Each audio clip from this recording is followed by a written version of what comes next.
I didn't record. Uh, Sorry. All right. Well, now that you all saw that, I can do that again. Do it really good. it happens to us Welcome. all. Actually, welcome. And you know what?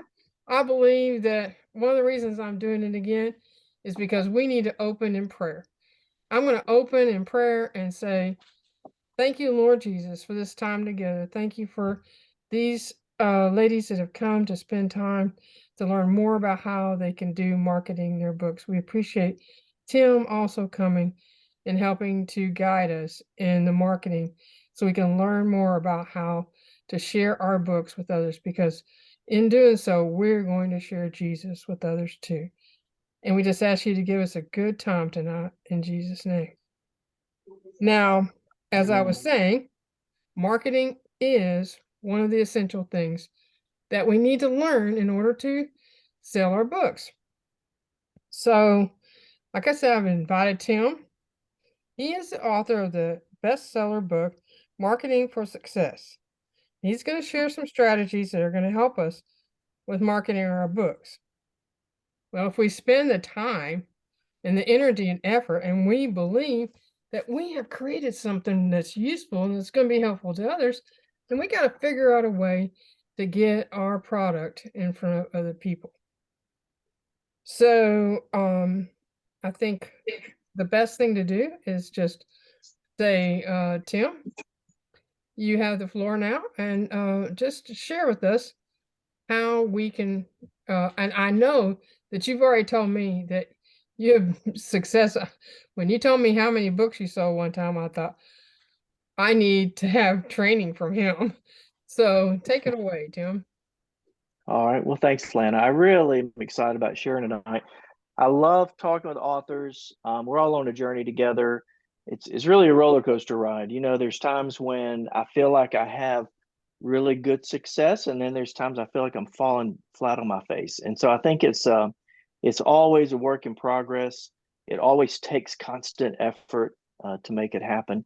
When I was a kid, I was probably maybe 18 or 19, something like that. I made a list of 100 things I wanted to do in my life. And one of those was to write 10 books. And so I began my journey. I was in college, got married, um, had 6 kids, got a master's degree, a doctorate.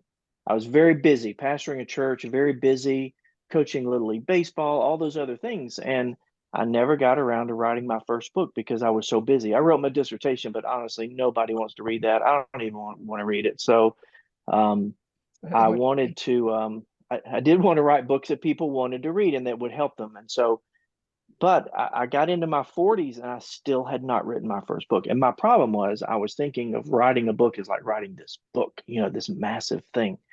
And I just constantly felt like I don't have time to write a book. I'll get around to it eventually. I'll have more time later. And I kept kicking that can down the road, waiting on later to come, and it just didn't come. And so I finally realized one, I was getting older. If I were going to write 10 books, I better get with it. And I decided that writing books is not really writing books, it's really writing sentences, paragraphs, you know, pages, chapters, and so forth. So I devoted an hour a day to writing, and that's how I first started writing. That's how I became a published author first, is an hour a day cranking it out. It took me 4 years. Actually, during those 4 years, at lunchtime, I would go take a break from my job, from writing, from everything else, and I would just go play. I really didn't read novels, but I decided on at lunch I was going to just see if I could write one. Know why I thought I could write one? Because I didn't even hardly read them. It was just crazy. But I just want to have some fun and just write a story. It was just a mental vacation, and so I did that. And after about 3 years or so of playing around with that novel, one of my daughters, I've got 6 kids, one of my daughters was going to Cambodia on a mission trip and she needed some help raising money. And I thought, well, I had a nonfiction book I was peddling to publishers, you know, going in and out. If you've ever done that, you know the headache of that. It's a long, tedious process to jump through all their hoops and make them happy. And so that one was not touchable. But I had this novel and I thought, you know, maybe I could turn that into something I could just self-publish and sell and help her raise some money. And so at the time, I was thinking, well, it needs to be a genre that people really want to read. And so, what's the most popular genre in fiction? And I decided it had to be romance, which is hilarious. I've never even read a romance. And so I thought, well, I got to somehow turn this into a romance. But I had several problems. I've never read a romance. That's a problem. I'm a man. That's a little bit of a problem. I can't totally turn in my man card. So I decided I would add a little suspense, a little action, bad guys, so I could write romantic suspense. And I really didn't even know what I was doing. But about that time, 50 Shades of Grey came out in a book. I didn't read it, but I heard about it and it was trash. And so I thought, well, I think I'm gonna market the people who read that kind of stuff, and I'm gonna help them experience the kind of relationship they've always wanted to have. And so I turned this historical novel that I've been working on for 3 years, I turned it into a romantic suspense and just did it myself. I didn't know what I was doing. It was terrible. My first edition of it was horrible, but I put it out there and it sold thousands of copies. It was just like crazy how it took off. And it's probably because this is way back when there just wasn't that many. I mean, Kindle was early and, it was still in the early runnings. But after that, I started getting requests for when is the sequel coming out. And so I realized this could be like a backdoor ministry. I could write about relationships and it would be like doing marriage counseling, but one, no one even needs to know I'm a pastor. I felt like that would mess up my whole plan. If people knew I was a pastor, who wants to read a romance written by a pastor? I mean, really. And so I tell people when I speak at writers conferences that I say to people, I have 6 children, so I should know something about romance. My wife would say, just because you have 6 children doesn't mean you know anything about romance. And so, but I dove into that, and it's really been a lot of fun. I have to go to these places. I have to scuba dive. I've got to hike through the jungles. I got to do all the research and then write the books. And it's really been an interesting ministry that's opened up through the novels. But my real passion, even though I do enjoy the romantic suspense, my real passion is writing Bible teaching, Christian life. Um, how to know God, how to study the Bible. I have a few books written for authors. I did write this book I kind of did a series. I first called it the Published Pastor series, but I decided that's a little too narrow. But it was really how to write, how to put a book together, how to get it out there. And so the third book was on marketing, because here's what I learned. When I got that first book back in the mail and I was holding it and it had my fake name on it because that was my first one. So I had Judah Knight, my fake name, and I thought I wanted to write 10 books, and here's my first one. And I realized that my goal really wasn't to write 10 books. My goal was to write 10 books that people would read. And so suddenly I realized, uh-oh, I've got to do more than write these books. I got to figure out how to market them because nobody's going to market it for me. That was one reason I wanted to sign with a publishing company. And I was talking with Harvest House and I was talking with New Hope Publishers, both of those at the same time. But I learned that neither one of them was going to help me market. I was so disillusioned by that. I don't know if any of you guys are traditionally published or looked at that as a possibility, but I was so disillusioned. I thought that traditional publishers helped you market. Why sign with them otherwise? And so I found out that if I sign with one of these guys, I've got to do all the writing, though they're going to rewrite it and change a lot of my thinking to fit their agendas. Um, it becomes theirs. They control the pricing features and all of that. And I've got to do all the marketing. So I can't even control the pricing to help me market it. And then on top of that, my agent would get 15% of the royalties, and I got what was left, which was about 85 cents per printed book. I don't do this for money, but 85 cents a book, it just didn't make sense to me when I was doing everything. I couldn't quite figure out why I would ever sign with a publisher. So I went on a journey to figure this out, to figure out how to publish, how to write and publish books that look professional, that no one would look at and go, oh, that's self-published. Sometimes you can go through Amazon and you can pick out the self-published books. I didn't want mine to fit into that category. I had to build a team to help me publish. I started my own publishing company. And then so I had to figure out the marketing piece of it. And so it was really quite quite a journey. Now, what I would like to do now, I've written 16 books, by the way, so far, and I've had some success. Sometimes I feel like a failure. Sometimes I feel pretty successful. So it's kind of up and down. But I put together a little PowerPoint, if I can find it, and share it with you. I'm going to have to, let's see. Let me get it into, it's all hidden up in there. Slideshow, review, recording, slideshow. Okay, I'm going to just walk you through this little presentation I put together. I called it Essentials for Writing Success. And I'm going to just fly through these first little points, and then I'm going to zero in on some marketing stuff. But I really would like to have some interaction. We're all at different places on the journey, and so we can all help each other. Some of it might be in the form of questions.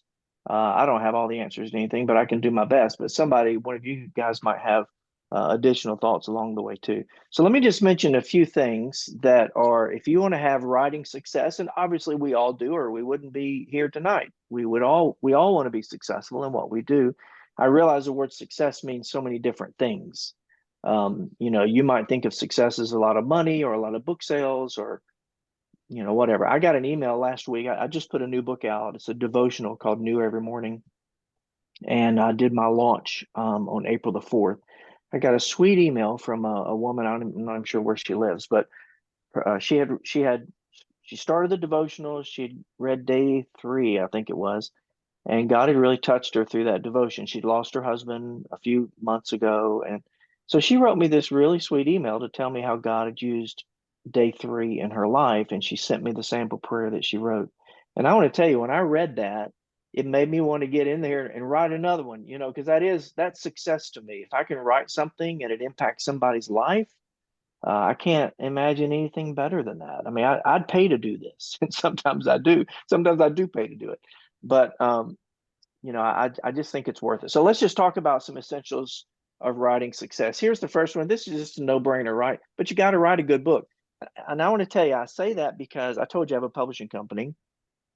I can't publish too many books a year. I don't have time to. I'm very busy. My church is not a massive, big church, but we run between 500 and 600 in attendance. So it's big enough. I'm very busy. We've got several pastors. So I'm a very busy guy.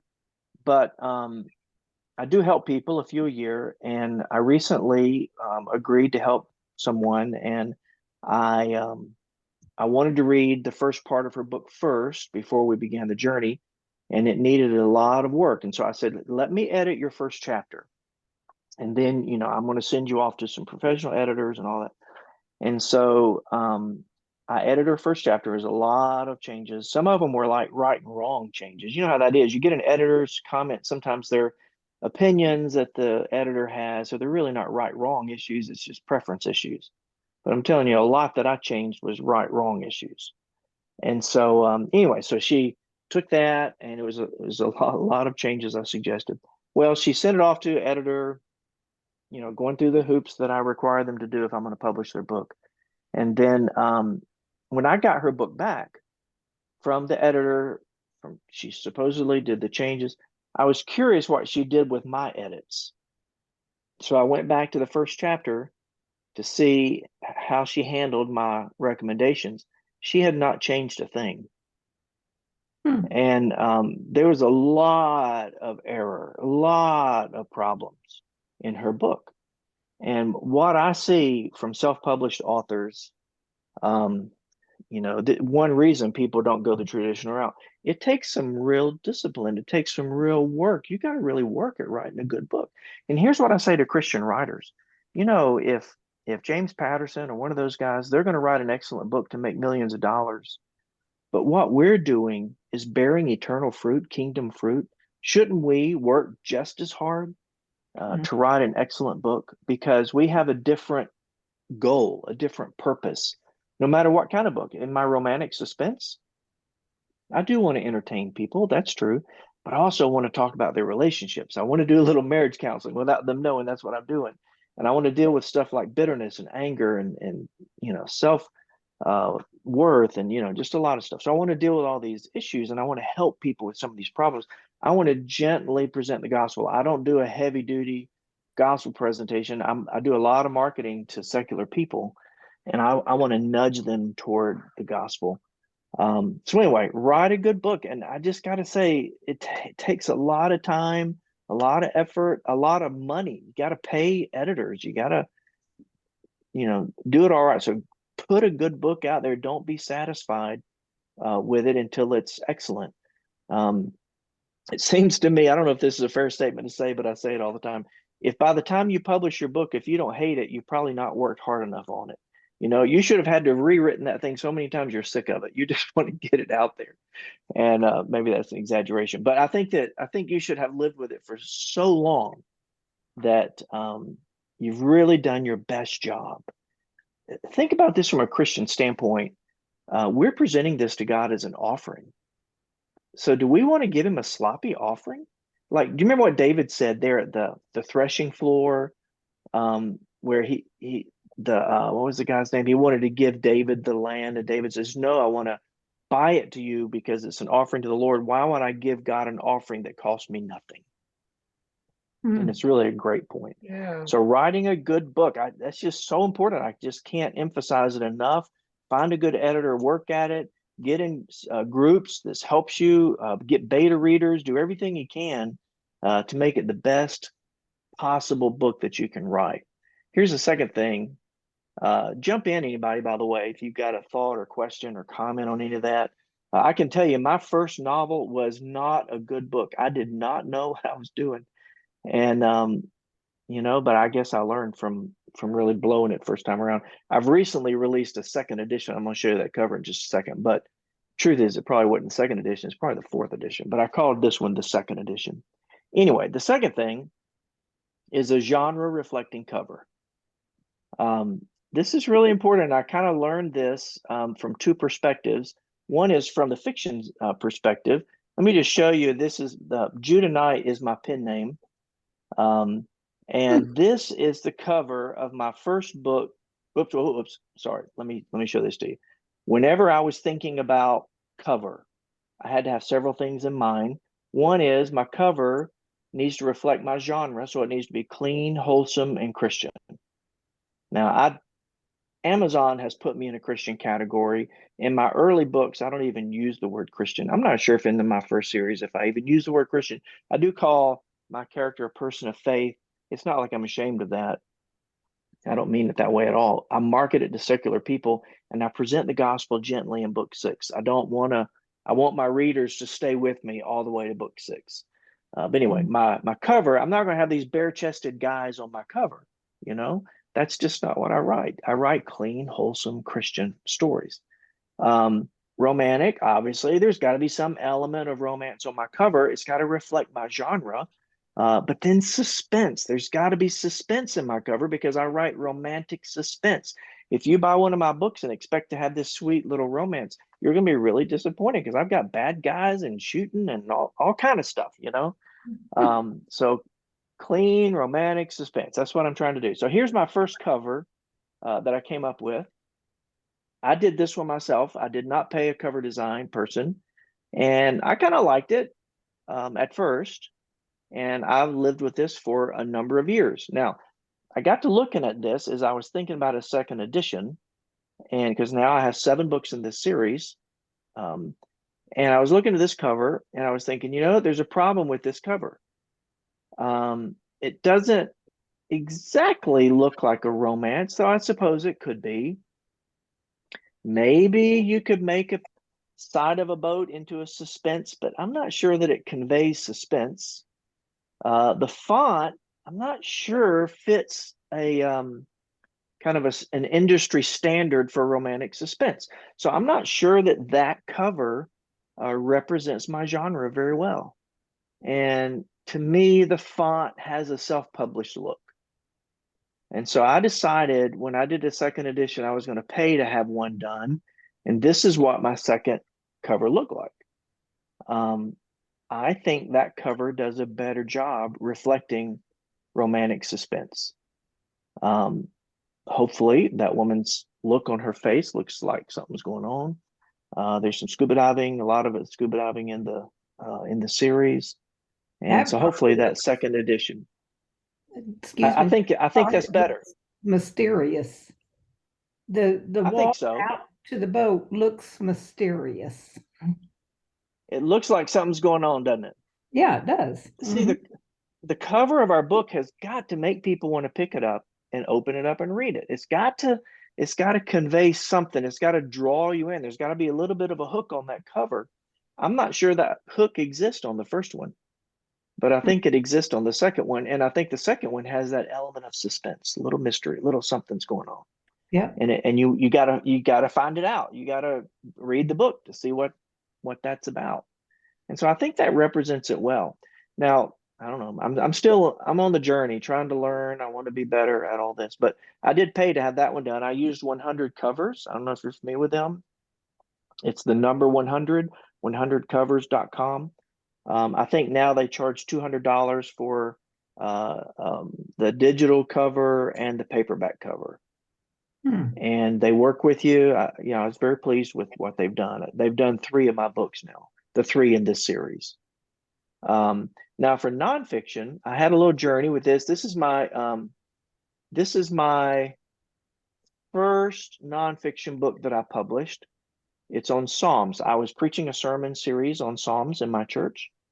And so I decided, how do you preach a sermon series on Psalms in the summer? You only have like 6 or 7 Sundays. How do you preach through the book of Psalms in the summer? You can't. And so because I do my sermon planning a year ahead of time, I thought, all right, next summer, I'm going to take this year and I'm going to write a book on Psalms. And I was trying to get a publisher to publish my first book, Immovable, Standing Firm in the Last Days. I told you about Harvest House and New Hope Publishers and all that. And so while they were messing around with it, I wrote this book and I just published it myself. My intent was, I'm doing this for my church, and who cares if anybody else buys it? My church will buy it, and so I'll sell a few hundred copies, and we'll use it for the summer. If nothing else happens with it, no big deal. Well, of course, it went for sale on Amazon and began to sell. It picked up some serious traction. People began to buy it around the world. It won an award with Christian Small Publishers Association and became a bestseller. And it's amazing how God did something with that book and used it. And I don't think it's the best written book. If I were to write it now, I would do some things different with it. But nevertheless, now notice how this picture has this book cover has this nice looking picture, which that picture draws me in. I love that picture and I love that cover. Here's a second book I wrote on Proverbs, Wisdom Speaks, Life Lessons from Proverbs. I like this cover too. I love the little trail and I love that picture. It's just so beautiful to me.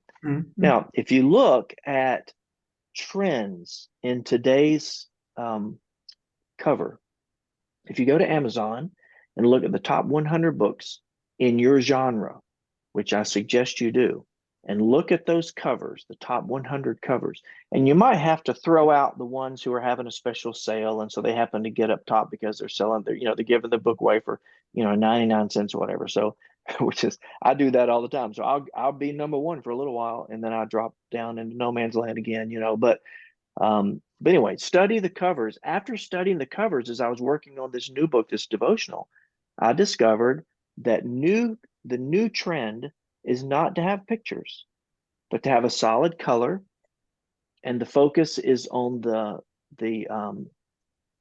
font. And so that's what I did with this newest book. This is the one that just came out April the 4th. It's a devotional, but notice that I have just a solid cover, focus on the font. It's sort of plain, honestly. It's not nearly as beautiful to me as some of those other ones. But if you look, I studied the top 100 books, and they were consistently no beautiful pictures, mostly focus on the font. And so I just chomped down and said, all right, well, that's what I'm going to do. If that's the trend, and those are the books that are selling, then I'm going to do it because that makes a lot of sense. And so I had the lady that helps with my graphics, we put our heads together, and that's what we came up with. So genre reflecting cover, I think that's a really, really big deal. This is my my marketing book, and notice it's a solid color, just a simple little thing, a little creative something, the light bulb.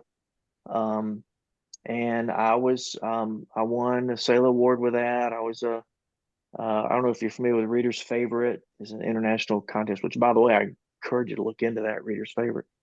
I won. It was like not first place. It was like third place or something with them, but still, that was a big deal to me. The Sale Award is a big deal. It's a Christian award through the Blue Ridge Christian Writers Conference. But anyway, but you can see the solid background to focus on the font, and that seems to be more of the trend in nonfiction. Okay, so a genre reflecting cover, that's a big deal. Here's third thing, an engaging blurb. We don't have time to talk about it, but studying keywords and all that, putting together a blurb, which I'll tell you something you might want to look into, and that is Chat GPT. Yay. Don't trust it, Yeah. don't trust it 100%, but you can play around with it. I tell you what I've done. I use it mainly for marketing right now. I've taken the back cover blurb from my book and I put it in Chat GPT and said, because I was doing some advertising and they required it to be 300 characters or less. And so I said, please create an advertising copy from this back cover copy, reducing it to 300 characters or less. And so it spit something out. And then I asked for 5 more versions of it. And I came out with that. And so it can be a very useful thing to help you come up with back cover copy. But an engaging blurb, that is so important. When we talk about your Amazon page, if your back cover copy is not engaging, nobody is going to go the next step. Then an effective. Excuse me, what do you, Chat GPT? I have no idea what that is. That is, are you familiar with the new rave artificial intelligence that everybody's talking about? Yeah, I'm not a fan of it, but Yeah, it's some scary stuff. But I will tell you that there's also some very useful stuff. It's kind of like the internet. There's some scary stuff on the internet, but the internet is very useful. And so Chat GPT is the program that came out with the artificial intelligence. It's really the first explosion of it. And you can log into it. You have to create your account, but it's free. It doesn't cost anything. I use it mainly for marketing. Now, it's interesting. Lan and I were talking about this collection of devotionals that she wanted to use as a marketing tool, and so we got several people to offer a devotional, and she put together the collection. And I told her that I would be happy to write the intro to that she could use. But I was going to Mexico. I was doing some mission work in Mexico. I said when I get back, I'll focus on that. While I was gone, Lana decided to see what Chat GPT could do with it. And so Chat GPT wrote the introduction to this devotional. She sent it to me. I tweaked, I don't know, just a few words. It wasn't a lot. And so we decided, why not? We use that for the introduction of the book. And I thought it was done pretty well. Yeah. and it's G as in now, George, P as in Peter, P as in Tom.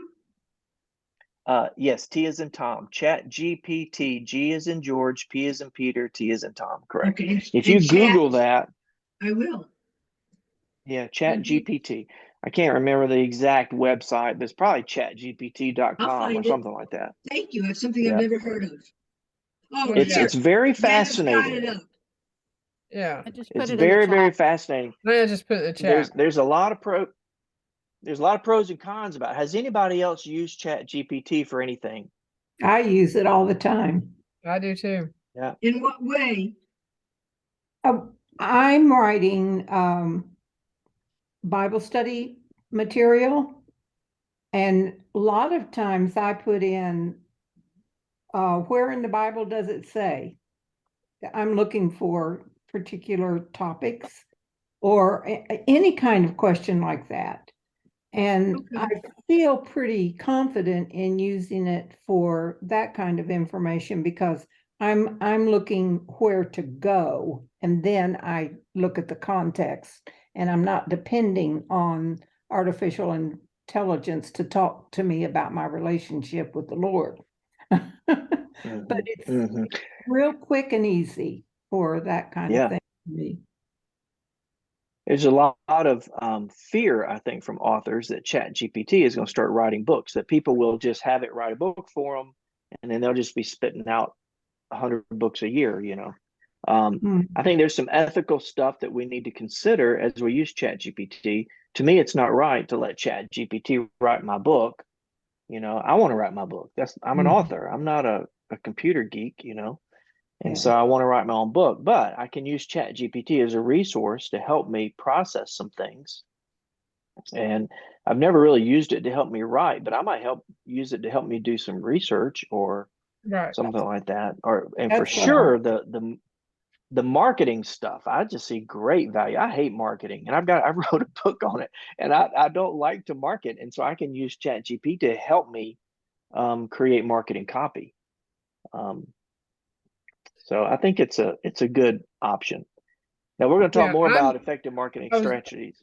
Go yeah, ahead. I was Go gonna ahead, Riley. say that I was just gonna say that one thing that I've been really using it for is for research and Hmm. helping to write. Like I wanted to write a sales page for email for something, but I just needed to do some research for how how it would sound to the reader, and so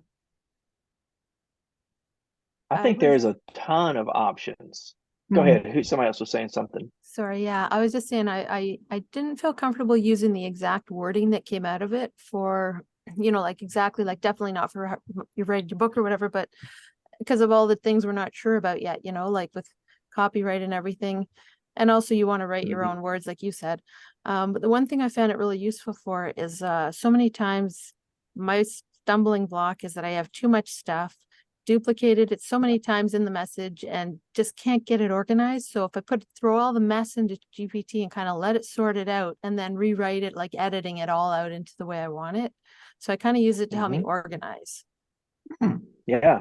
Yeah. I think there's going to be a lot of very useful aspects to it.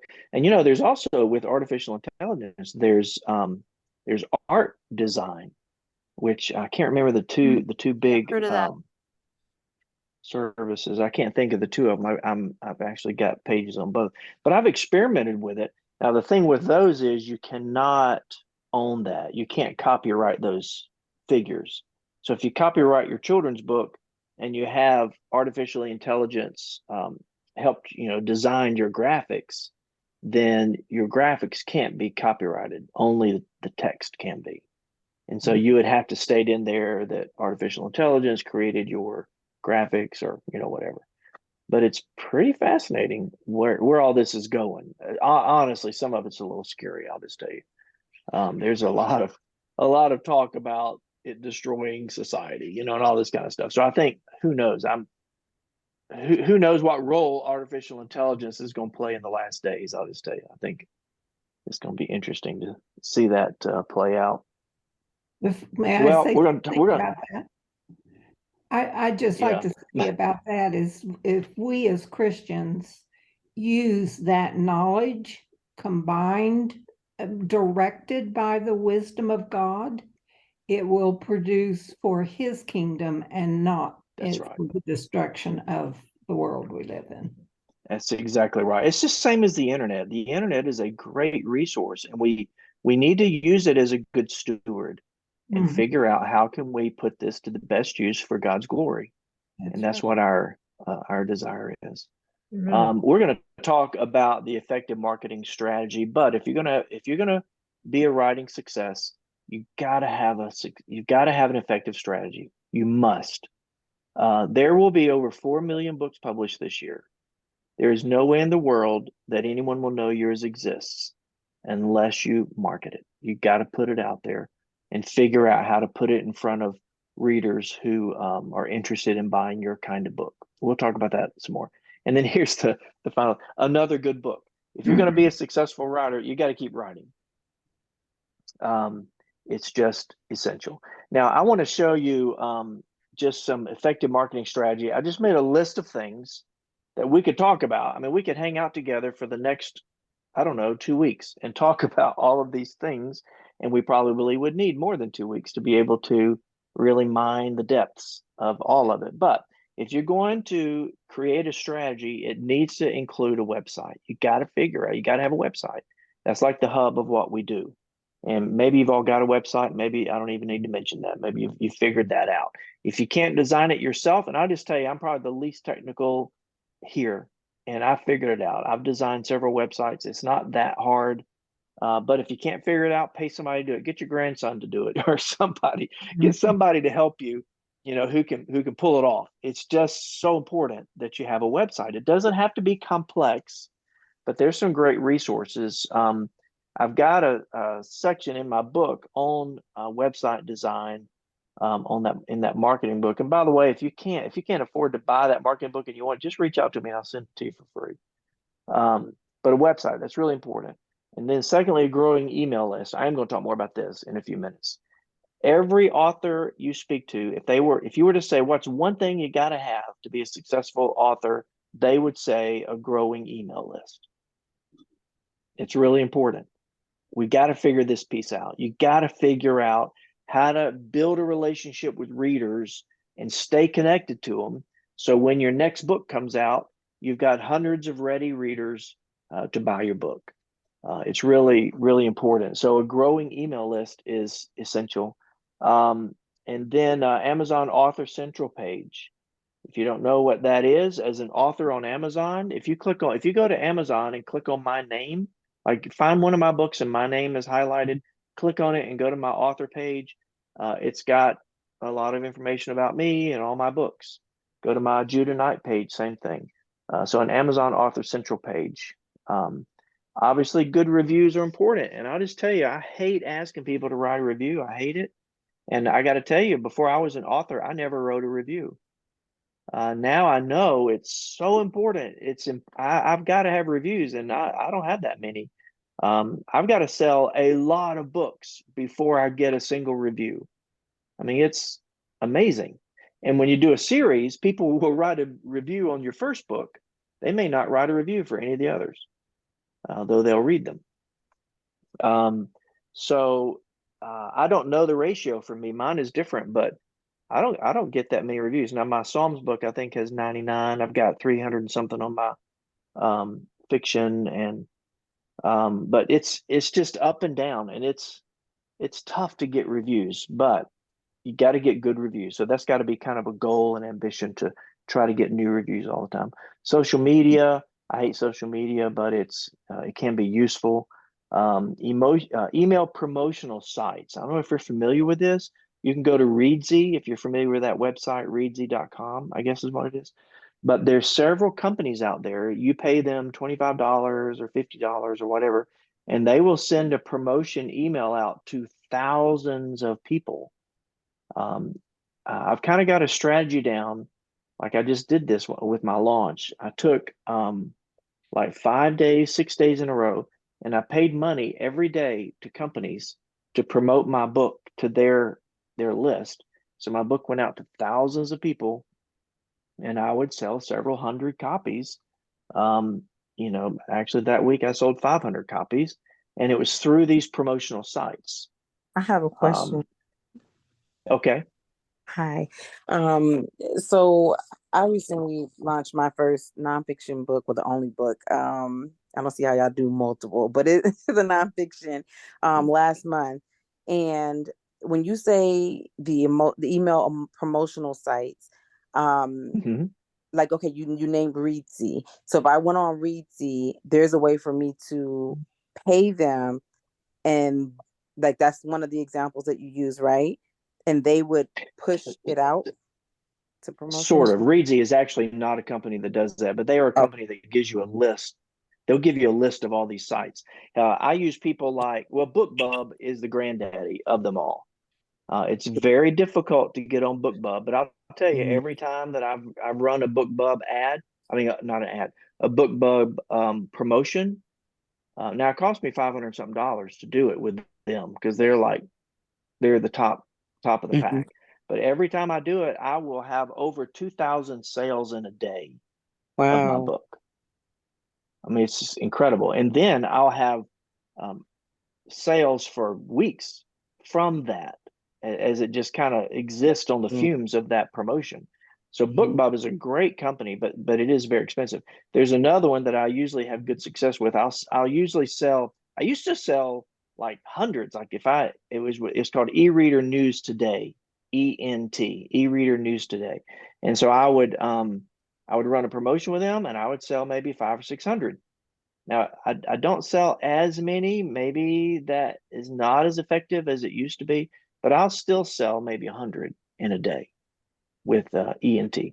There's another one for Christian books that has been very good for me. It's called, let's see, I think it's called Faithful Reads, I think it was. Let's see. I tell you what I could do. I could send an email out, or maybe Lana could do this. Lana, I could give you links to all this if you want to Okay, send sure, that that'd be out to great. people. That would be great. I can't. But that Readsy it's a website you might want to I get put, familiar with as an author. They've got all kind of resources for authors. Let's I see, just, Faithful yeah, and Reads. I just Yeah, put one in the chat for the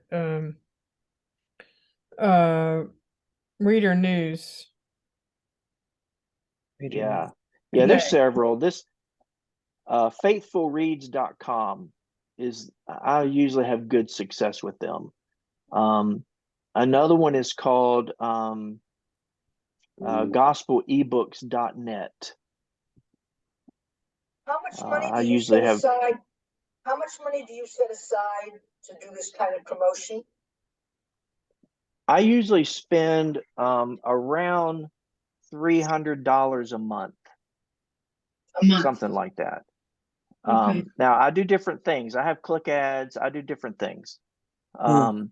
And I didn't start out spending $300 a month because I couldn't afford it. And so, I just decided that I don't take my profits usually and go spend it on stuff. Every now and then I'll make a house payment or buy a set of tires or something, but I don't usually.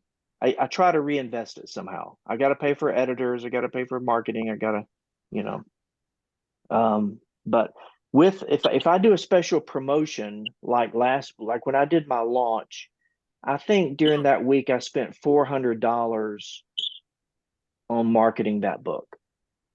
Now, I've sold probably, I don't know, 5 or 600 from that, and I'll probably have more sales. And actually, I sold other books too. So people would buy my devotional, and then they'll go, "What else did this guy write?" And then they'll buy my Mhm. Proverbs book or something else. Um, but I don't usually spend $400 in a week, but that was a launch, and so I might spend that for a launch. But I Mhm. might do a promotion during a week's time and spend, $150 or $200. Now, will I get it back immediately? Maybe, maybe not. Especially if you're only like you might have your book on sale for 99 cents. If you're only selling your digital book for 99 cents, you're only making 35 cents a sale. Right. So you got to sell a lot of books to get that Mhm. back. But over time, because what happens is if you become a bestseller on Amazon, like if you get in the top, if you're the number one book in your genre and you stay number one for several days, Amazon starts promoting your book for you. Wow. And they become an advertiser on your behalf because you're making them money. And so that's where you start really getting some traction whenever other people are promoting your books and Amazon's promoting your book. And they send emails out. They'll send you an email and say, "Hey, if you like Charles Stanley, you might like Tim Raridan." And so they're going to push my book because they connect me. They'll find all the readers who buy my book also happen to bought Charles Stanley. So then they start promoting my book to all of Charles Stanley readers. And that's where it can get really pretty sweet. Readsy has a list of these sites. Now, you'll have to experiment with them. Some of them do well with Christian books. Some of them may or may not do so well with Christian books. You have to kind of experiment with it. But I still find good success with these promotional sites. The next thing that it's kind of a moving target for me, but I know it's an important target for me to master, and that's click ad marketing. That's where you can go on Amazon. You'll see these special ads promoting a book, and you can click it. The way it works is when I advertise one of my books through Amazon, through a click ad, I have to bid for that. And so I may pay 25 cents a click to get people to look at my book. And so, but it's a very useful tool, especially I found it very useful in series, like on my fiction series, my novel series. I have 7 books. So if you buy book one and read all the way through, I'm going to make $13 and something cents in profit. And so I can afford then to pay a little extra to market book one, because if you like it, you're going to read all 7 of them, and I'll make $13 and whatever it is for that. So I don't mind paying $2 or $3 to advertise book one if you're going to read all the way through. Facebook marketing is also click ad, and you see those, I'm sure, all the time on Facebook. Another one, I mentioned BookBub a minute ago. They have a click ad feature on theirs as well. And so click ad marketing, it's really important to look at that, and I'll show you that in just a second. Face-to-face marketing, by that I'm speaking like public speaking. Maybe you're a public speaker, or just go do book signings. Interact with people face-to-face somehow. Author networking is another one, going to like what we're doing here, connecting with one another, talking together, encouraging each other, helping each other. I've got author friends. They'll help market my book. I'll help market their book. Collaborations kind of goes along those lines. That devotional that Lana put together, there's several of us authors in there, and we all collaborated together to create this devotional. And then I just put additional streams. As authors, I just tell you, most authors do not make a living just from writing. Now, granted, they may have another full-time job, but if they make a living as a writer, it's because they also have other streams connected to writing. Like for me, I'm a church health consultant also, in addition to pastoring a church. So I'll go and speak at churches, and I'll help churches evaluate their church health. I've written some books on church health. That becomes an additional stream of income that's connected to my writing. Now, let me show you this interesting how author behavior differs by income. This is put together by Written Word Media. They do promo sites like Bargain Booksy and something else. But anyway, they study how authors make a living, how their behavior differs based upon how much money they make. They divide them up into stages. Like stage one is this person would make $0 to $249 a month. I'll just tell you, most authors probably fall into that category. Most authors make 200, most authors will sell 250 books or less their entire life. So they write a book and they sell less than 250. Actually, I forget the number. Most authors don't even sell a single book, which is amazing. That means even their mother doesn't buy their book. So it's amazing. So if you just sell 1 or 2 books, you're ahead of the game. But notice the stage one, 0 to 250 a month, 249. On average, they have 5 books published. They spend 10 hours a week writing. 51% of their books are in 51% of these authors have their books in KDP Select. I don't know if you know what that means, but Amazon has a program, it's like a checkout program where you can pay money and you can read books for free if you have this membership. For me, when people read my books through that program, I get half a penny per page that they read. And so that's what that KDP Select is. They spend 5 hours a week marketing. But notice this this column on the right side. It says the top 3 effective marketing tactics. The person in this category does BookBub deals, which what that means is not that they get BookBub to run a feature for them, because that's very difficult to get in. I'll just tell you, it's worth trying, but I've only gotten in 3 times. But BookBub click ads would be what they would probably be using mostly. But then here's the second one, promo sites. We were just talking about that. E-Reader News Today, Bargain Booksy, Faithful Reads, all of those promo sites, and then in-person events. So this person in this category, that's the top 3 things they do. Now, you could go down through this and you could see what each stage does. What would be considered a full-time living? Could we say that if you made $5,000 a month, would be full-time living? Sure, I think you could say that would be full-time. Of course, you realize out of that 5,000, you've also got to spend marketing money. But that's stage 5, let's say 4,999. Notice if you go across, they've got 28 books published. They spend 20 hours a week writing, 10 hours a week marketing. And notice that their top 3 means of marketing is BookBub deals, promo sites, and Amazon click ads.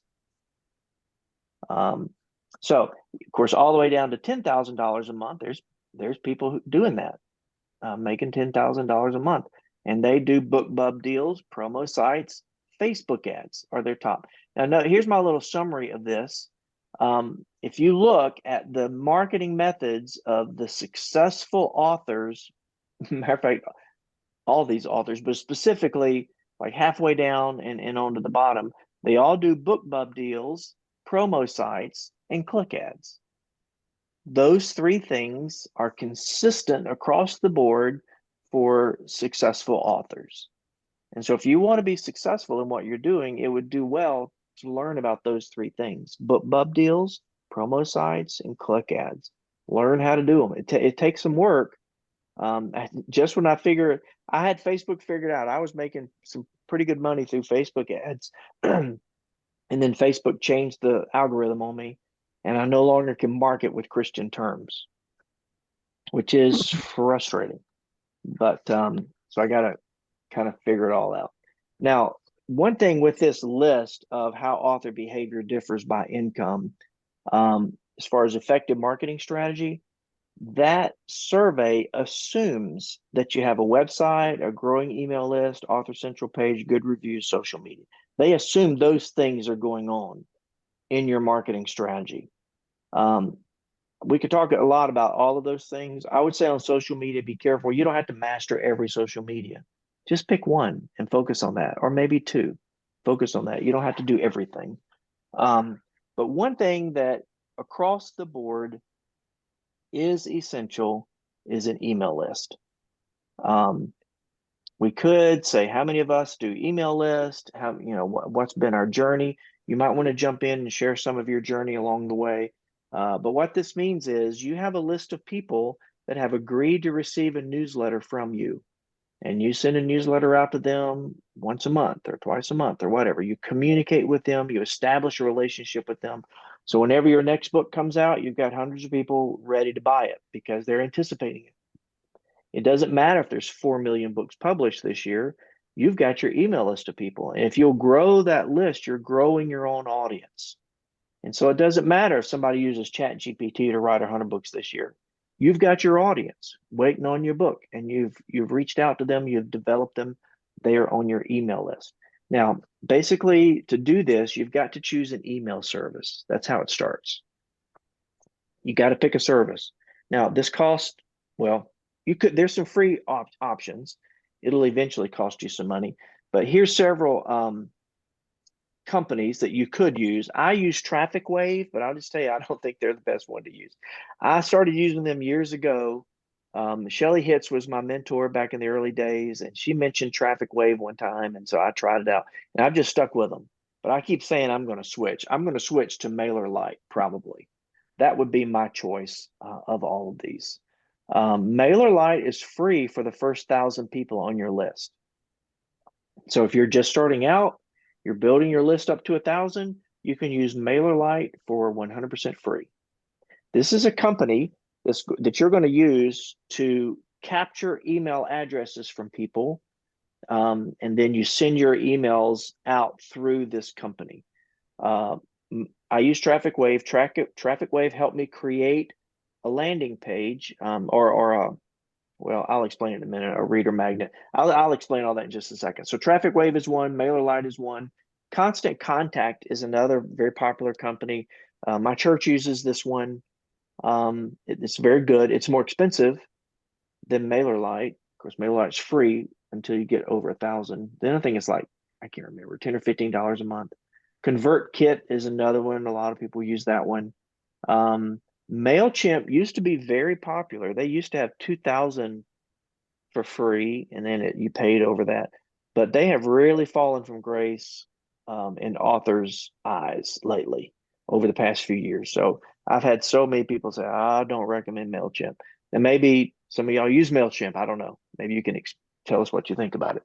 I was just curious, Tim. Sorry, I was just curious because I do use MailChimp, and that was the one that was always recommended to me before because you get your first 2,000 free. And I haven't really grown my list very much, but I do have a few people on my list, and making the newsletter and stuff and putting them on there. But do you know why you would say that MailChimp has fallen? Like, what's different now than it was before? that it's not so My good, or? understanding is you might be grandfathered in at the 2000 range. I'm curious if, like, if I'm getting on MailChimp now as a new person, do I still have access to that 2000? I I'm think not so. sure about that. Is it? But what I've heard is that they are very expensive over 2000. Um, I wish I could remember all the things. Haley Bridgman um, was talking about it one day, and she left MailChimp because it was costing her a fortune, and she did not have the services she used to have. And she switched to MailerLite, and then she went to some other something that her website uses. Now she's got, I can't remember how many thousands she has. She's got a lot. She probably has 10,000, 15,000, something like that on her list. But I know I've looked at MailChimp, and it's a big leap in cost once you hit the 2000 range over that. But I wish I knew more about that. I don't know. Well, uh, um, Arbor Joy, she just put in the chat that how MailChimp does not have the tagging and segmenting for authors like some of the other ESPs do. And that's a Okay. What is very that? important thing. What does that mean, Lana?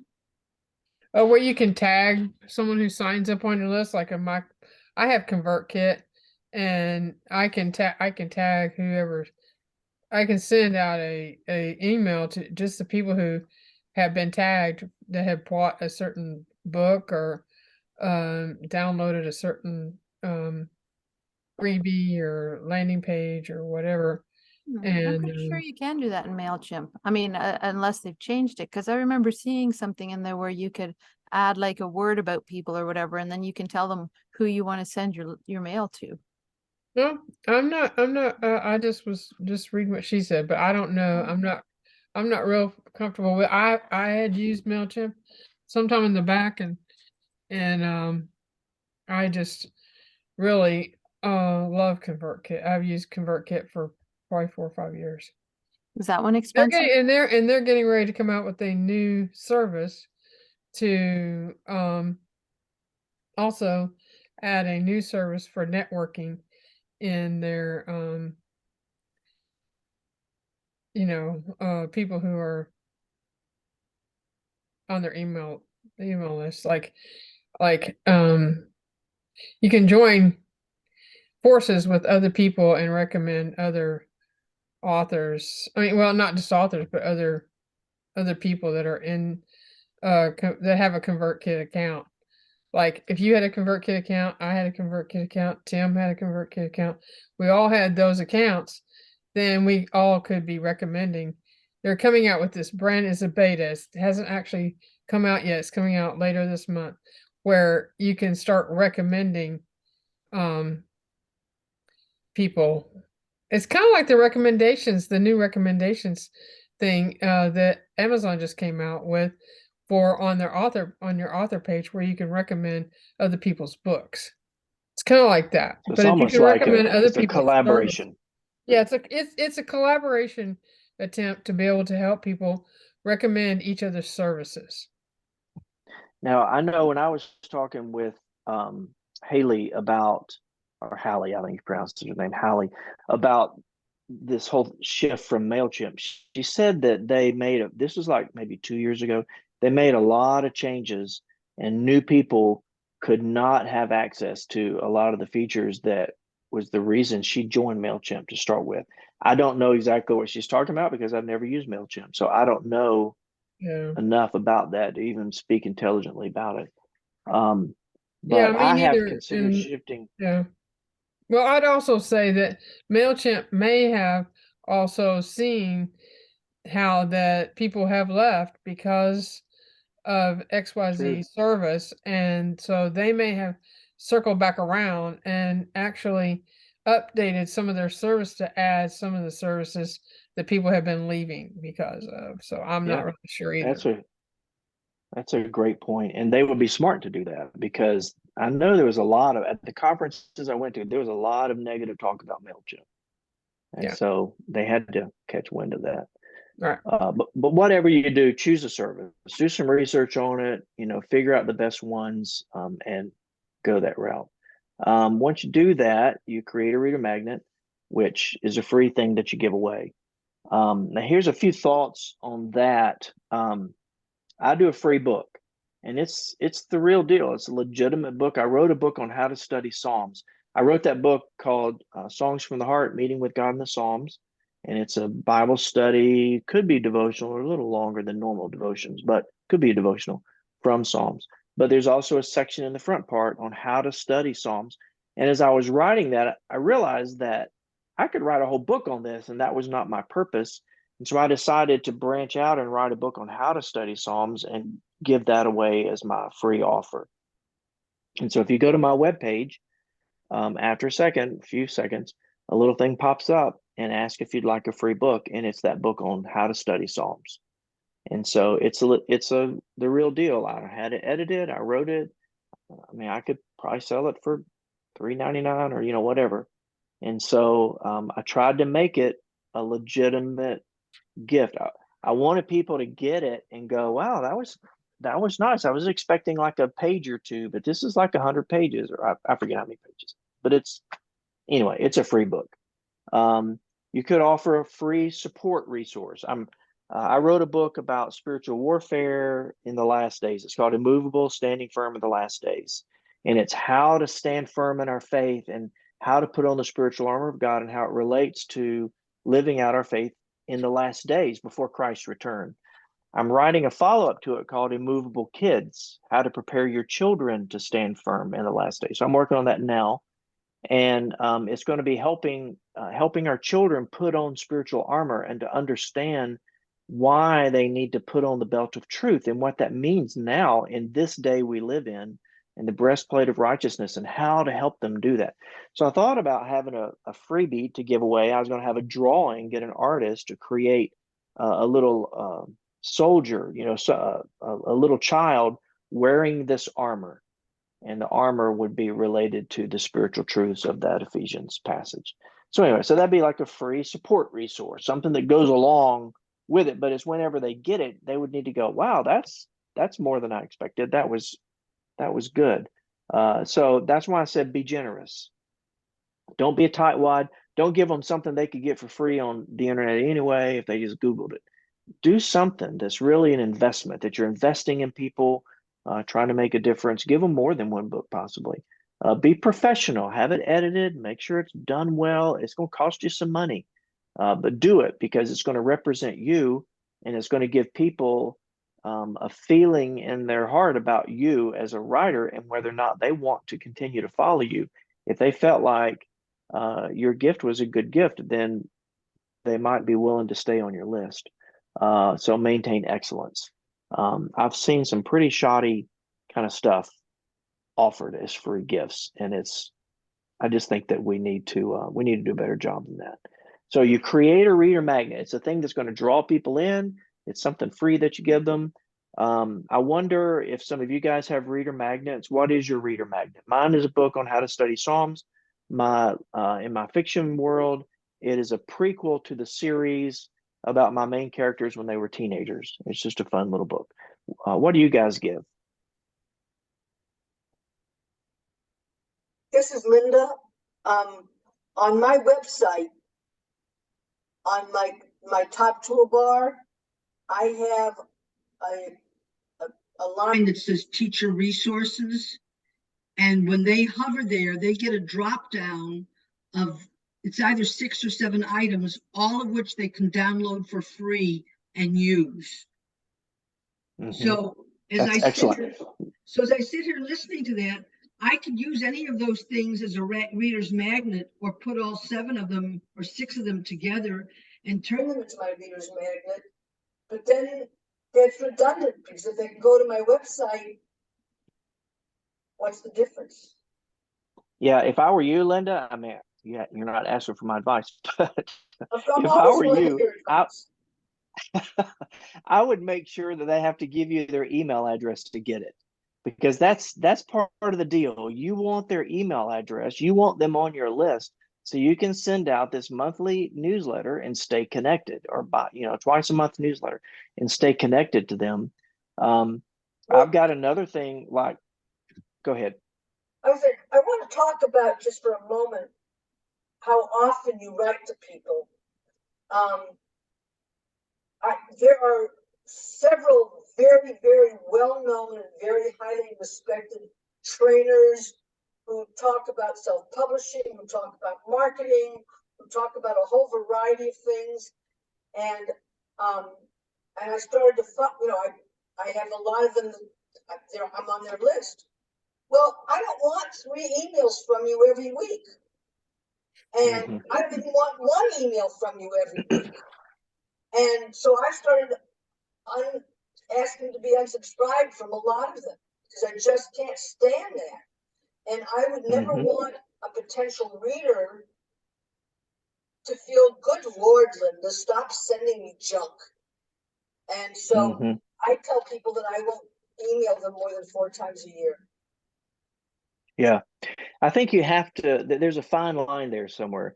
You want to make sure that when somebody sees your newsletter, they know who you are. So it's got to be often enough that they remember your name and they know what this is about. But if it's too often, it's just exactly like what you said. They're like, I'm sick of reading this guy. But I think there's a second thing that when they see your email in their box, they need to know that there's going to be something in that email that's worth reading. It's not just fluff, it's not just buy my book, but you're offering them things. I just got an email from Lisa Hudson. I just got on her list. She's read one of my books, and so I thought, well, I'd like to be on your list. And I got her email, and she told me in advance that she does a little book review every month. And this month, she was doing a book review on one of my books. And so I opened her newsletter, and it was pretty neat. She had a little section about some stuff that's going on. She had a little excerpt from one of her books. She had the book review and some additional comments and a couple of links. And so I was like, that would be useful. There's a link to a devotional thought that she found online. Here's a book review of another Christian book that she read that she enjoyed. Here's some personal stuff from her own life. And so I will know from that then when I see an email from Lisa Hudson, there's going to be a book review in there of a Christian book. That might be very helpful to me. What I try to do is I'll send links out on Bible study resources. I might tell about some a resource or something that I've used and kind of give a review of it. I might put some links like around Valentine's Day. I put a link in there on the 5 love languages and how you can take this thing for free and figure out what your love language is. And so I try to do something so that people go, oh, I wonder what he's got in there this time. What's he pointing to this time? I want to try to make it worthwhile. It's something that you got to really work at. I only send them out once a month. Can I mention something? Sure. Lisa Hudson and I are writing buddies. I've been writing buddies Oh, with really? her for about a year and a half. Yeah, I talk to her Yeah. every morning, and I saw the review that she That's had great. for you. So it was really interesting that you mentioned her name because I've known her for about a year and a half. I've never met her in person. I'm in northern Wisconsin. She's in Washington State, but it's a small world when you start talking. It is, isn't it? I've never met her before either. I'm not even sure how we connected, but she helped me out with my book launch, and then she told me about her newsletter, and I said, well, yeah, I'd love to be on that. And so I just got her first one, and I thought this is good. This is very helpful. This is a great little resource. Of course, it's my book this time around, but next month she'll be she'll do a review on somebody else's book, and so that's a great resource. Isn't that funny? Small world. Tim, can I ask you a question? Can you hear me? Sure. Yeah.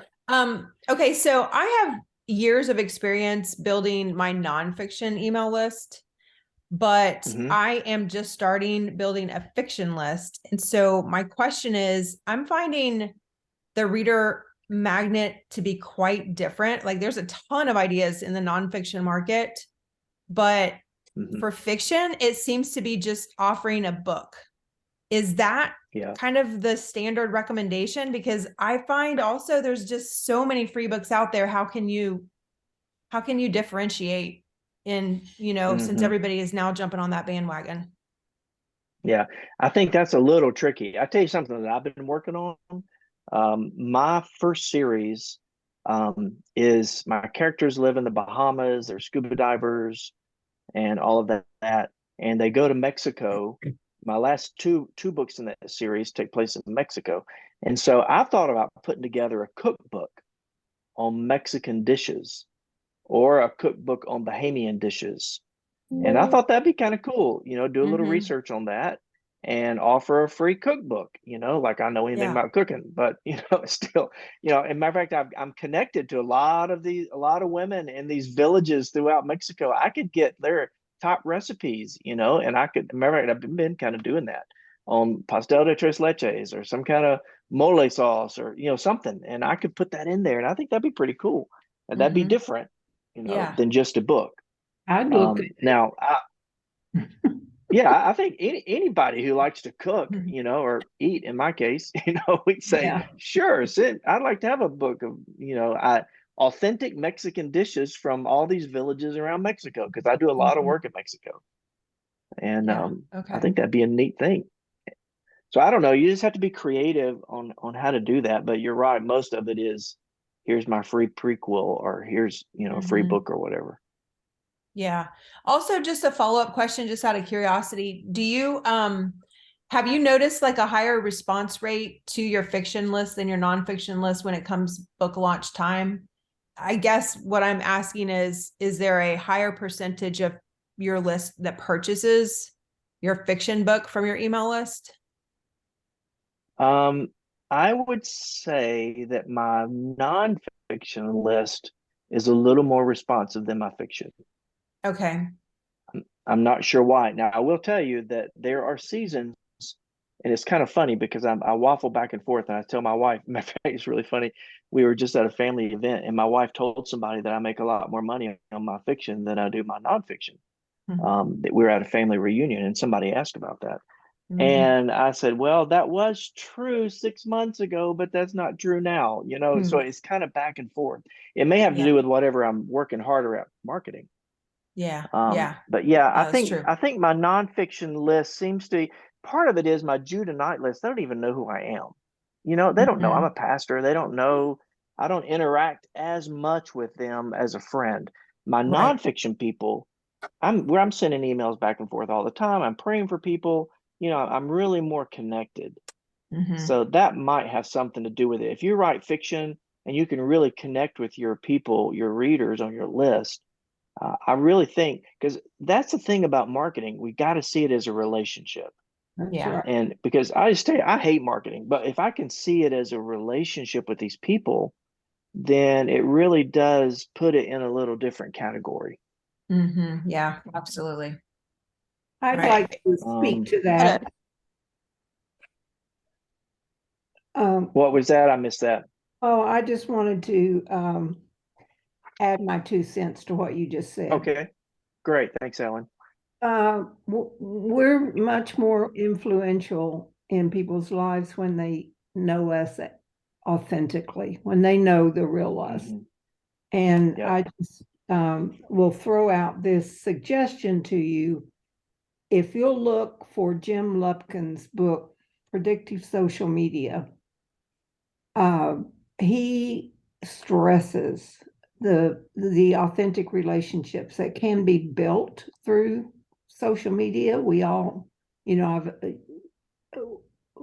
our tendency is to not like social media, I think, but that book has done more to help me develop relationships with the people that I connect with. And it's his viewpoint on authentic relationships and how to build them is priceless as far as I'm concerned. Wow, that's excellent. That would be great, Lana, to include that in a follow-up email, whatever the Jim Lumpkin you said? Lupkin. Jim Lupkin. And he is not a professing Christian, but his values and ways of approaching marketing can change your life. If nothing else, change your attitude. Yeah. Well, actually, Tim, what we could do is when you and I get together, we could create the list you're talking about, we could add that to the list. Yeah. I'm putting it Excuse into me. Ellen, the chat. No, yes, that'd be that great. would be great. Thank you, Ellen, because I Yes. 5 minutes from now, I'll forget who that was. Excuse me. I'm sorry. Um, Now on the email list, I'll just show you, and you know, if you guys are probably doing this, oops, what am I doing here? Okay, here we go. You already know this. Sorry. You create your onboard emails. And basically that means when someone says, yeah, I want Tim's free book, they instantly get a follow-up email thanking them for the book. And I want to make sure they got it. If you have any troubles getting that, reach out to me. Here's my email address. You know, let me know if you're having trouble. At least I think that's what it says. So there's 4 or 5 emails on that list that go out automatically. And so I don't have to worry about them. If you sign up for it, my program, Traffic Wave, and when I go to MailerLite, they'll do the same thing. All of them do this. They'll have an automatic sequential process. And so like immediately, I think with mine, you get one, and then a few days later, you get another one where I introduce myself and I tell a little bit about my journey, about my family, who I am. And then maybe a week later, you get another one. And then maybe later, you get another one. So there's like, I don't know, 4 or 5 in that list. And then they are strategically spaced apart on purpose. But you're also included then in the monthly newsletter. And so you write these. I do a monthly one. I'm with you, Ellen, or whoever it was that said that. I just get sick of getting some of these emails, and I used to get what was the Thomas Nelson, used to be President Thomas Nelson. Can't think of his name. He sent so many. Who is it? Anyway, I can't think of his name, but I I I I got off his list because I just couldn't stand to get so many emails. So there's a balance, and you got to figure out what that is. You could ask your people, how often would you like to get a newsletter? Is once a month a good idea? Do a little survey. Once a month, twice a month. I think if you stretch it out too far, they'll kind of forget who you are, and I think you'll lose, your open rate will go down. My open rate is close to 50%, which is pretty good. That's on my nonfiction list. My fiction list is, I want to say 30, upper 30%, 38, 39, something like that. So I feel pretty good with that. So I said a minimum of once a month, include meaningful content. I think that's the key. You got to know when you get an email from Tim Riordan, it needs to be, you need to look forward to that. It doesn't need to be like, oh, brother, here he is pushing his book again. You know, it doesn't need to do that. I don't need to always ask you to buy my book. That needs to be a rare thing. So maybe make the ask, maybe 1 out of every 5, you're asking them for something.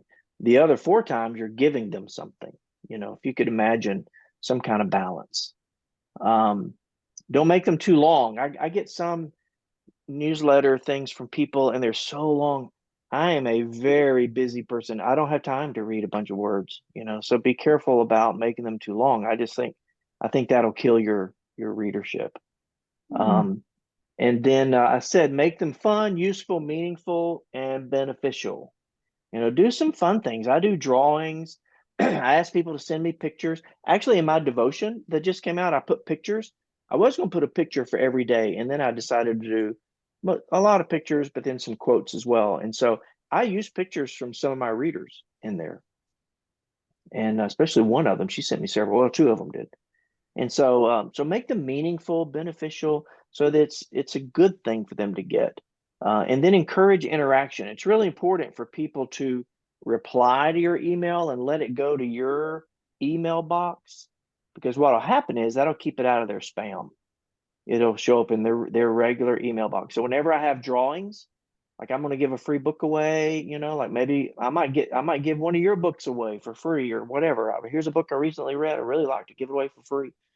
And so I'll come up with something like, send me your fall pictures, you know, or what's your favorite psalm or whatever. And so they reply and it goes back to my email. And so I interact with them. And what I do is I always reply. So they send me their favorite psalm, and then I write them a note. I might spend all day replying, and I'll send them all a personal little email back and interact with them about whatever it is that they said. Maybe they've got a prayer request, and I'll add that to my prayer list. And then I might send them a note. They have surgery on whatever day, having hip replacement. Well, I send them a little note. Hey, I'm praying for you tomorrow as you have your hip replacement. And that has really been meaningful to people. If I get a follow-up email from somebody, before I reply, I go back and look to see if they've ever emailed me before, just to tickle my memory as to what did we talk about, because I want to interact with them on a personal level. And I get over 100 emails a day, and so it's overwhelming. And so I have to do some things to help me, keep my mind on what I need to be saying. So anyway, encouraging interaction, I think, is really, really important. I didn't put this on here, but we have got to say, if I'm going to be a successful author, I have got to work at constantly growing this email list. I don't need to be happy with 500 or 800 or 1,000 or 2,000 or 5,000. I need to always be growing my list. It's got to be, I need to spend some money maybe marketing my free book to invite people to be on my list. I think it's worth spending money to market your email list, your free reader magnet, whatever it is. So if I could say anything about marketing, I would say really work on this email list thing. Now, there's a lot of other stuff we could talk about in the marketing world. We talked about the promo sites and these other things. They're all very important, but I can't think of anything more important than an email list. From a ministry standpoint, you're interacting with people, you're praying for them, you're building a relationship with them. And then through marketing your books, your new book comes out, you got people ready to buy it. So any questions or further thoughts about this aspect of marketing? And I realize it's getting kind of late. I can't even remember what time we're supposed to quit. So Well, we may be past that time. yeah. Well, do you want to stop sharing your screen, and then we can see if we do Yeah, have sure any will. questions? And Let's see, how do I but do we that? do think Stop we share. do There we are. appreciate. I do appreciate all the information that you've really been giving us. I believe it's just been very beneficial to everyone here, and whatever stage you are in on the marketing. If anyone has a question, this is the time. We can open up for a few questions. Anyone? Well, Yeah, I'll just mention one thing. Years ago, I subscribed to somebody, but I couldn't remember his name. So I just saved something as video guy. And then, I would get emails from him. So when I got my website and I've got an email name, and it's like the first two words of my website -Shirley, so that when an email comes through, then they know the name of my website and my name too, because I get so many emails like, who is this person and why am I on their list? And I'm like the rest of you. I unsubscribe because I don't know who or what they are and how I got on their list. Right. That's good. I'm just curious if there's any other fiction writers here tonight, because I'd love to connect afterwards. What kind of fiction do you write? Yeah. What kind of fiction do you write? I'm hoping to write general women's fiction, because it has an element of romance in it, but I think to nail the genre, it's not going to be up to readers' expectations, because it's going to be clean, but it's not going to be clean romance. It's going to be more women's literary fiction. But I have written, kind of to practice my fiction writing, I've already published 2 short stories, and they are clean romance. That's a very long answer. Yeah. No, that's good. Yeah. Well, mine obviously are romantic suspense, so it's a little different. Yeah. Like if you and I did a book set together, the problem would be people would read yours and go, "Oh, I love Ereba's writing. That's excellent." Do you go by Ereba or Ereba Joy? Either one, or AJ. Okay. AJ. Yeah. Okay. I love AJ's stuff. That's excellent. Then they get to mine like, oh my goodness, what's the shooting and violence and Yeah. crazy. I don't want that. So they'd be very disappointed because they'd love yours. They'd hate mine. And so it has to be people of like genre. Mhm. But it sounds to me like women's literature, I mean, most women's literature, I mean, it's not like I read women's literature all the time, but would you say that by and large, it has a romance element to it? Most everything has some romance element to it, I would think. Right. Even Yeah. thriller stuff or, whatever. But Even John Wayne has romance to it. Mhm. there you go. Yeah. Life is Yeah, that's filled with true. romance. No, not So children's yeah, picture books. that's true. That is true. Well, I think the key, Araba, is for you to come up with your reader magnet to figure out what you're going to do. Like if Yeah. you could figure out the setting, and I recommend writing in series. I just tell you, my book one, if you buy it and like it, you'll buy all 7. You'll read the whole thing because they all connect. It's a Mhm. continuous thing. And so now some people hate that, but a lot of people like that. And so you write a series. So your series might be in Georgia, let's say. No, you're going to be in Florida. So you'll be in Florida or you're in South Georgia. So you could take some element of your region and create your freebie. Like for me, I could do Georgia recipes or I could do, some sort of, I don't know, I have to think of something that would connect to a region that people are like, yeah, I'd like to read about that. That'd be great. Or I'd like to get some recipes from Georgia. That'd be cool. Mhm. Yeah, that makes sense. So it could be an element taken from your writing that you expand on to create interest Correct. in the book. Okay. Yeah. And I think you have to probably offer more than just one thing. Like I offer a free resource to pastors, that if I write a book and it came from my sermons, my church owns that because they paid me to write those sermons.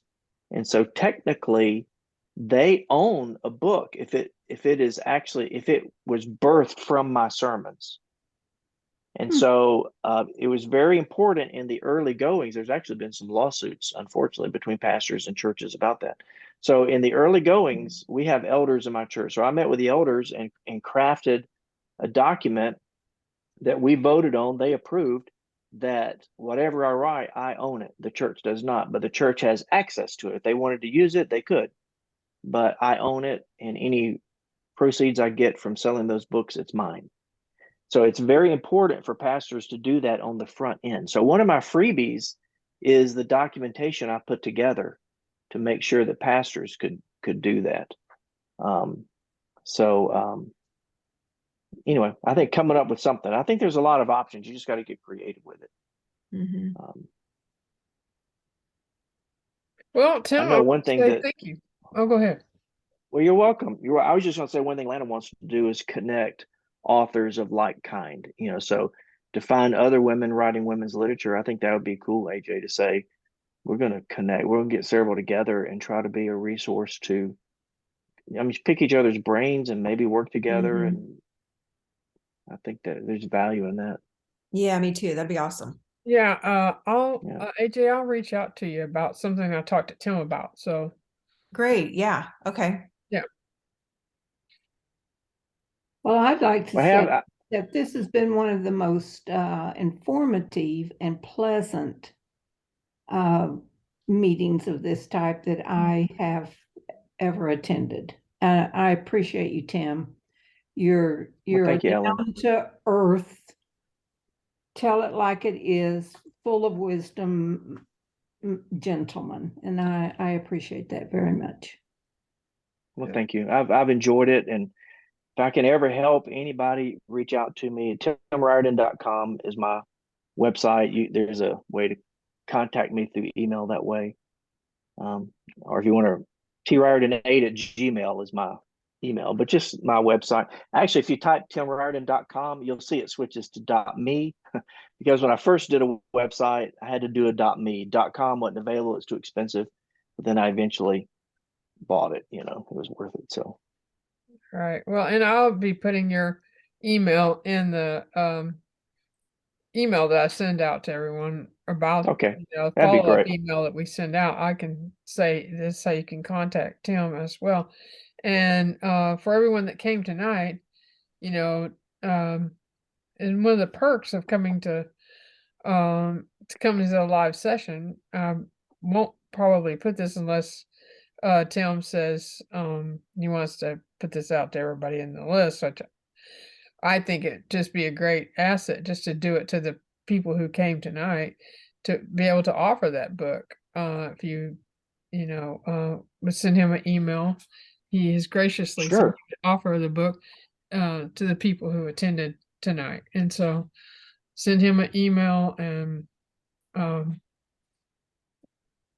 since I'm recording this, though, it's probably going out to everybody that gets the recording. So I don't know how much of that book you wanted to give away, but Well, I wrote it to bless people, so if I can help somebody with it, I'd be happy to do that.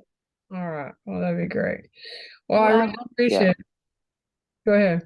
I was just gonna say, when would you be sending us that email, Lana? I'll probably send it tomorrow.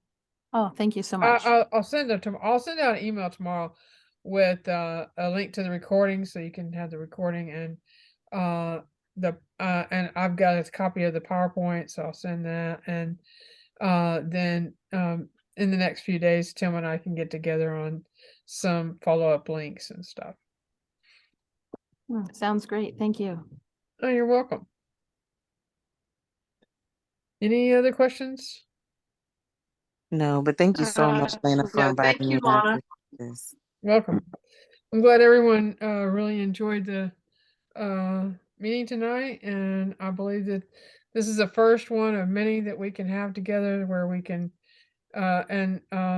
I know it did go a bit longer than what we usually do, but this was our first time, so it's kind of fun to just get started. And I And believe yeah, that as I prayed in the beginning, that that God was going to bless us with some good information, and so I believe He has done that. So I want to thank everyone for coming, and I really appreciate it. I have a Facebook group set up with the Your Author Hub Facebook group, so we can also have Tim maybe share some more in the group, and we'll get. I'll send that out in the link as well when I send out the email for you if you haven't already joined.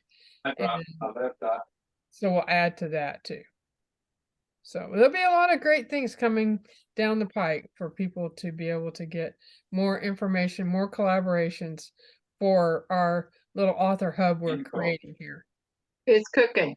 Yeah, I really appreciate everyone coming. Thanks, Lana. all right. Thank Hey, you. everybody have a great night. All Thank you. right, thank you. All right. Have a good one. You're welcome. Bye-bye. Bye-bye. Thank you, Tim. Thank you, Lana. All right.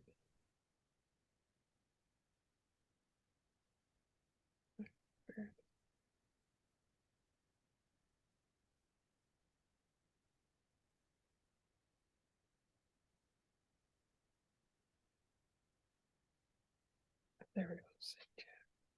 Okay. Trying to figure out how to save the chat. Okay. Just the three dots in the chat box. Oh yeah, I usually can find it, but it seems like it Yeah, I've just been saving it all along as I go. It's like underneath where it says everyone. right. Then do you have like a text format, a square file, and then a happy face? Then there's three little dots on the left side. Are you on Windows? Right. Yeah, I've got that. I finally was able to get that. So thank you so much. No problem. I appreciate And it. then you can click show on folder right away. I If- really if- appreciate you coming tonight. Oh, thank you, Lana. Do you know when you do save your chat? As soon as you save it, you only get the message for like 1 to 2 seconds. But right after you save the chat, there's a little tiny thing you can click on saying show in folder, so you don't have to go looking for it. Oh, Just yes. save your chat again. You can click that show in folder right away. And you get it. So you don't have to search for it. Right, definitely. Thank you so much. I really appreciate it. All right, thank you all. Appreciate you coming. Have a good night. You too. I really appreciate it.